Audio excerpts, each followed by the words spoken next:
사장성화에 대한 오해, 잘못된 회개론. 마음의 통해는 회개의 근거를 그리스도의 십자가가 아니라 자기 공로에 둔다는 점에서 잘못된 교리다. 하나님께 죄를 자백하는 것은 필수이지만 그 외에는 개인의 선택에 달린 문제이므로 고해성사는 잘못된 제도다. 보속은 죄 용서의 근거를 하나님의 자비와 긍휼이 아니라 자기 공로에 둔다는 점에서 잘못된 교리다. 중세 교회의 타락은 상당 부분 잘못된 회개론 때문입니다. 당시 스콜라 신학자들은 죄에 대한 슬픔을 외적으로 나타내는 것, 즉 마음의 통해를 회개의 중요한 부분으로 가르쳤습니다. 자기 죄를 깊이 슬퍼할 때 죄사함에 이를 수 있다고 가르친 것입니다. 물론 하나님의 뜻대로 하는 근심이 우리를 구원에 이르게 한다는 말씀에 근거할 때 마음의 통해가 회개의 중요한 요소인 것은 사실입니다.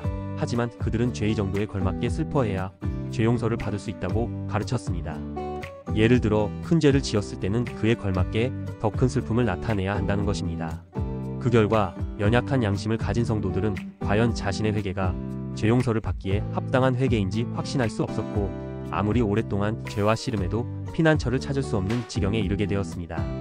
또한 이들의 주장은 회개의 근거를 그리스도의 십자가가 아니라 자기 공로에 둔다는 점에서 명백히 잘못되었습니다. 다음으로 문제가 된 것은 고해성사인데, 참된 회개를 위해서는 정기적으로 사제를 찾아가 자기 죄를 자백해야 한다는 교리입니다.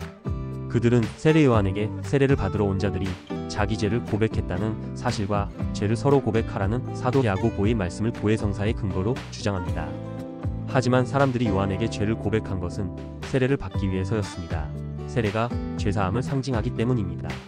또 사도 야고보 가르침은 교회 안에서 서로서로 죄를 고백하고 서로의 연약함을 위해 기도하라는 것이지 사제를 향해서만 일방적으로 죄를 자백하라는 의미가 아닙니다. 성경은 명백히 우리가 죄를 자백해야 할 1차 접대상이 하나님이시라고 말합니다.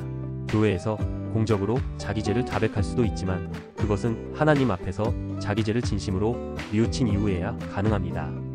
그리고 하나님께 죄를 자백하는 것은 필수이지만 그 외에는 개인의 선택에 달린 문제입니다.